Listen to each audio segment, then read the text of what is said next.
صراط الذين أنعمت عليهم غير المغضوب عليهم ولا الضالين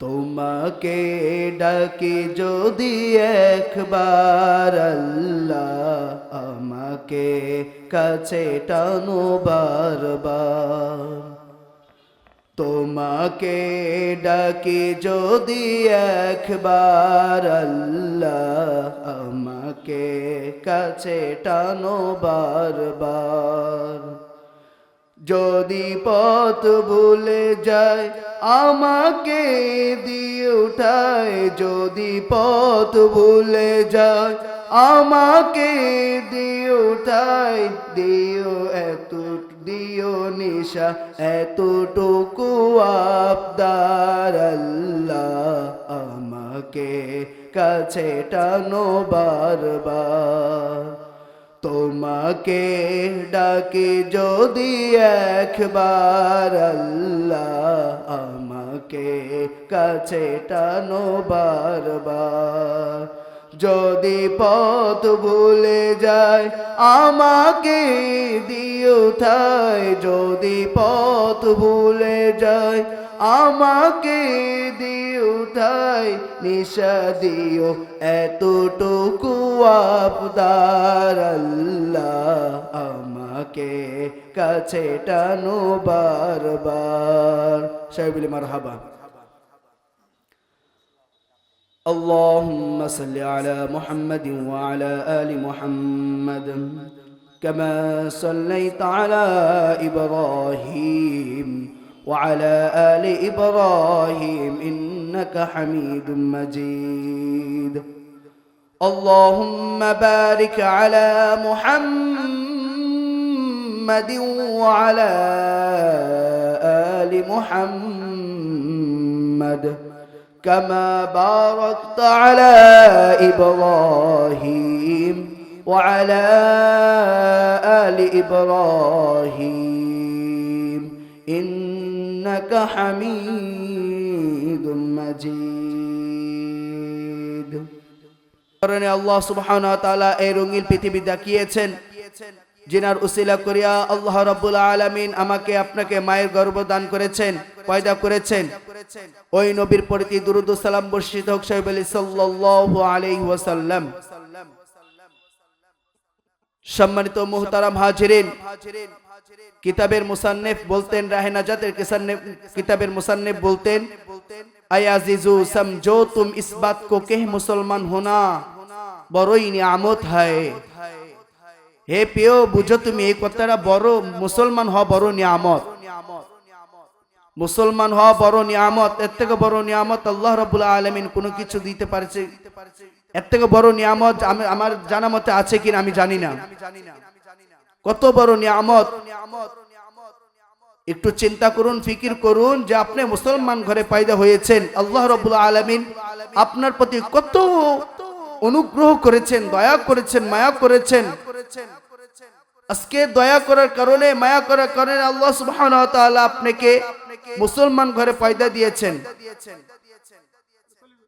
দেখেন আল্লাহ রাব্বুল আলামিন যদি চাইতেন আমাকে ইহুদি ঘরে পয়দা করতে দিতে পারতেন ঠিক না ইহুদি ঘরে জন্মগ্রহণ করাইতে পারতেন ঠিক কিনা কিন্তু দেখেন আল্লাহ তা কিন্তু করার নাই আল্লাহ বড় ইহসান করছেন বান্দা আমি তোমাকে জাহান্নাম দিব না তোমাকে আমি জান্নাত দিব বান্দা শেষ নবীজির উম্মত সুবহানাল্লাহ সুবহানাল্লাহি ওয়া বিহামদিহি আল্লাহ রাব্বুল আলামিন আমাদেরকে করবে গুনাহ করার পরে আল্লাহ রাব্বুল আলামিনের কাছে তওবা করবে গুনাহ করবে আল্লাহ রাব্বুল আলামিনের কাছে তওবা করবে আল্লাহ রাব্বুল আলামিনকে বলবে গুনাহ করার পর ওগো আল্লাহ আমি বড় গুনাহগার আমাকে maaf করে দেন আমার জিন্দেগীর সমস্ত গুনাহ maaf করে দেন আয় আল্লাহ জীবনে যত গুনাহ করেছে আমাকে maaf করে দেন এমন করে আদম সন্তান যখন আমি আল্লাহ সুবহানাহু ওয়া তাআলার কাছে ক্ষমা চাইবে আমি আল্লাহ তার জিন্দেগীর সমস্ত গুনাহ বরবাদ করে দেব সুবহানাল্লাহ আজকে তাকিয়ে দেখেন পৃথিবীর বুকে তাকিয়ে দেখেন প্রতিটা মানুষ গুনার মুখে আছে। কেউ বলতেছে যে না, কেউ বলতেছে না যে আমি গুনার মুখে আছি, কেউ বলতেছে না, কিন্তু সবাই গুনার মুখে আছে, গুনার মুখে আছে। গুনাহ করতে করতে দিল নষ্ট করে ফেলছি। একবার চিন্তা করি নাই, একবার ফিকির করি নাই আমাকে দুনিয়া ছাড়তে হবে, এই নশ্বর পৃথিবী আমাকে ছেড়ে কিন্তু যেতে হবে। এই যে আমি দুনিয়ার রং তামাশায় মেতে থেকে আমি গুনার দরে হাবুডুবু খাইতেছি, আল্লাহর কাছে মাপ চাইতেছি না, এই দুনিয়া নশ্বর পৃথিবী ছেড়ে তো আমাকে যাইতে হবে। সেদিন আল্লাহর কাছে কি জবাব দিব? কি বলবেন মুসলমান? আল্লাহর কাছে কি জবাব দিবেন? আল্লাহ বলতেছেন, বান্দা গুনাহ করছো স্বাভাবিক, কিন্তু আমি আল্লাহর কাছে মাপ চাও, আমি আল্লাহ মাফ করে দিব। সুবহানাল্লাহ। আল্লাহ রাব্বুল আলামিন,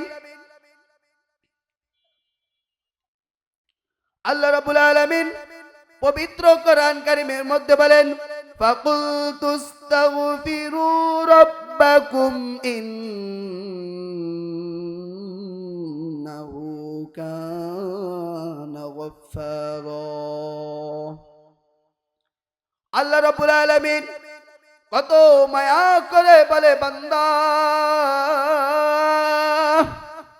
ও বান্দা গুনাহ করছো, বান্দারে আমি আল্লাহর কাছে মাপ চাও, আমি আল্লাহ তোমার জিন্দেগীর সমস্ত গুনাহ মাফ করে দেব। ইন্নাহু কানা গফফারা, আমি আল্লাহ তোমার জিন্দেগীর সমস্ত গুনাহ মাফ করে দিব বান্দারে। আল্লাহ রাব্বুল আলামিন বলে কত সুন্দর করে, ইয়া আইয়ুহাল্লাযীনা আমানু তুবু ইলাল্লাহি তাওবাতান নাসুহা। আল্লাহু আকবার। আল্লাহ রাব্বুল আলামিন বান্দাকে ডাক দিয়ে বলে, বান্দারে তওবা কর, তওবা করার মতন তওবা কর, আমি আল্লাহ তোর জিন্দেগীর সমস্ত গুনাহ মাফ করে দিব। বান্দা, বান্দারে আমি মালিকের কাছে একবার ফিরে আয়। ও বান্দা তওবা কর, তওবা করলে আমি আল্লাহ তাআলা তোর রিজিকে বরকত দিব। বলেন সুবহানাল্লাহ। তওবা করলে আমি আল্লাহ রাব্বুল আলামিন তোর হায়াতের মধ্যে বরকত দিব। তওবা করলে আমি রব্বুল আলামিন তোর সন্তানের মধ্যে বরকত দিব। তওবা করলে আমি আল্লাহ তোকে নেক সন্তান দিব। বান্দা, বান্দারে তোমার সন্তান কথা শুনে না, তুমি আল্লাহর কাছে বলো, মালিক তওবা করো, আল্লাহ রব্বুল আলামিন তোমাকে নেক সন্তান দান করবে। সুবহানাল্লাহ। তোমার সন্তান কথা শুনে না, আল্লাহর কাছে তওবা করো, আল্লাহ রব্বুল আলামিন তোমাকে নেক সন্তান দান করবে। সুবহানাল্লাহি ওয়া বিহামদিহি। হযরত হাসান বসরি রাহমাতুল্লাহি আলাইহি কাছে একজন নয়, দুইজন নয়, চারজন আল্লাহর বান্দা গিয়েছেন। এক আল্লাহর বান্দা, একজন নয়, দুইজন নয়, চারজন আল্লাহর বান্দা হাসান বসরি রাহমাতুল্লাহি আলাইহি কাছে গিয়েছেন। হযরত হাসান বসরি রাহমাতুল্লাহি আলাইহি নিজের খানকাতে বসে আছেন। হযরত হাসান বসরি রাহমাতুল্লাহি আলাইহিকে প্রথমে এক যুবক যা বলতেছেন, হুজুর আমার এলাকার কূপে পানি নাই, কি করব, কি করলে পানি আসবে? ও হুজুর, মালিকের দরবারে তো দোয়া করে দেন, আমার জন্য দোয়া করে দেন, আমাদের এলাকার কূপের জন্য দোয়া করে দেন, আমাদের এলাকার কূপের মধ্যে যেন পানি চলে আসে। হযরত হাসান বসরি রাহমাতুল্লাহি আলাইহি বলতেছেন, ও আল্লাহর বান্দা বাসায় যাও, বাসায় গিয়ে সমস্ত এলাকার মানুষকে একত্রিত করো, একত্রিত করে মাওলার কাছে তওবা করো, আমার মাওলা তোমাদের কূপের মধ্যে পানি দিয়ে দিবে। সুবহানাল্লাহ। আল্লাহর বান্দা যাওয়ার পরে তওবা শুরু করে দিলেন। আবার আরেকটু পরে আরেক বান্দা এসে বলতেছেন, ওগো হাসান বসরি, আমার সন্তান নাই, আমি অনেক চেষ্টা করতেছি সন্তানের জন্য, ওগো হাসান বসরি, আমার একটা সন্তান লাগবে, আমার সন্তান নাই, মাওলার কাছে তো মাওলার কাছে একটু দোয়া করে দেন আমার জন্য, আল্লাহ যেন আমাকে একটা সন্তান দান করে। সন্তান বড় নিয়ামত, আল্লাহ তাআলার নিয়ামত। যা সন্তান আছে তাই বুঝে যে সন্তানের কত বড় নিয়ামত, ঠিক না? আল্লাহর বান্দা যা বলতেছে, হাসান, ওগো হাসান, আল্লাহর কাছে একটু দোয়া করে দেন, আল্লাহ যেন আমাকে একটা সন্তান দেন। হযরত হাসান বসরি রহমাতুল্লাহি আলাইহি আল্লাহর বান্দাকে বলতেছে, ও আল্লাহর বান্দা, বাসায় যাও, বাসায় গিয়ে খালেস দিলে তওবা করো, আল্লাহর কাছে দোয়া করো, আল্লাহ তোমার নেক সন্তান দান করবে। সুবহানাল্লাহি ওয়া বিহামদিহি। এমন করে দুইজন আসছে, আবার দুইজন আসছে, বলতেছেন, ও হাসান বসরি, আমার সম্পদ, আমার বাগানের সম্পদ, সমস্ত সম্পদ আগুনে পুড়ে শেষ হয়ে গেছে, কি করব, কি করলে আমার সম্পদগুলো ফিরে আসবে? হাসান বসরি রহমাতুল্লাহি আলাইহি বলতেছেন, ও আল্লাহর বান্দা, তুমিও যাও, তওবা করো, মালিকের দরবারে যায় তওবা করো, আমার মালিক তোমার সম্পদকে ফিরাইয়া দিবে, তোমার ফসলকে ফিরাইয়া দিবে, আমার মালিক তোমার ফসলকে ফিরাইয়া দিবে। ওই আল্লাহর বান্দা ওইখান থেকে বাড়িতে গিয়ে তওবার আমল শুরু করে দিলেন।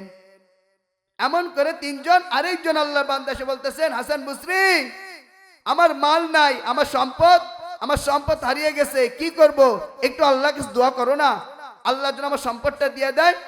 হযরত হাসান বসরি রাহমাতুল্লাহি আলাইহি বলতেছেন, ও আল্লাহর বান্দা, তুমি বাড়িতে যাও না, তুমিও যাও, আমার মালিকের দরবারে তওবা করো, আমার মালিক তোমার সম্পদকে ফিরাইয়া দিবে।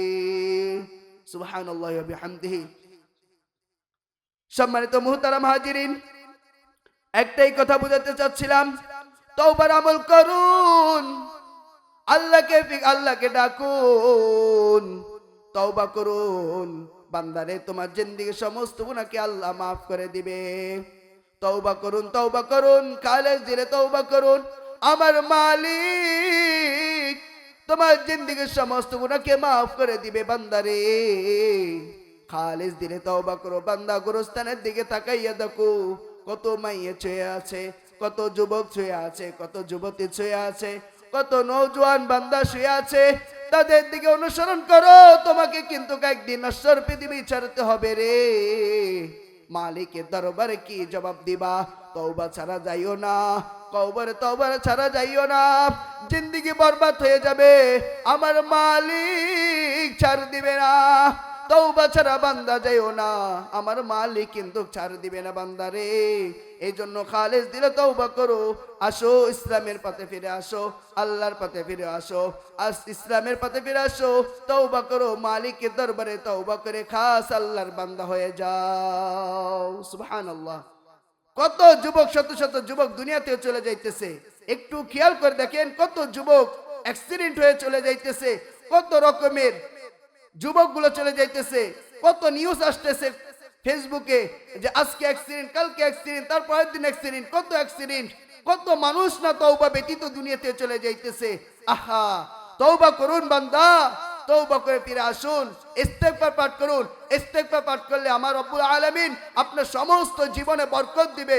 ইস্তেগফার কেউ, আল্লাহ রাসূল সাল্লাল্লাহু আলাইহি ওয়াসাল্লাম বলেছেন, কেউ যদি সকাল বিকাল ইস্তেগফার পাঠ করে 11 বার, আল্লাহ রাব্বুল আলামিন তার জীবনের সমস্ত রুজি রোজগারে আল্লাহ রাব্বুল আলামিন বরকত দিয়ে দিবেন, তার জীবনে কখনো অভাব অনটন রাখবে না। বলেছে সকালেও 11 বার ইস্তেগফার, বিকালেও 11 বার ইস্তেগফার। কেউ যদি ইস্তেগফার পাঠ করে, আল্লাহ রাব্বুল আলামিন তার জিন্দেগীর সমস্ত গুনাহ মাফ করে দিবে এবং তার রুজি রোজগারে আল্লাহ রাব্বুল আলামিন অপরন্ত নিয়ামত বরকত দিয়ে বেষ্টন করে দিবেন। সুবহানাল্লাহি ওয়া বিহামদিহি। যা কিছু বললাম, আল্লাহ রাব্বুল আলামিন আমাদেরকে মানার এবং বুঝার তৌফিক দান করুন। আমিন। ওয়া আকিদাওয়ানা আনিল হামদুলিল্লাহি রাব্বিল আলামিন।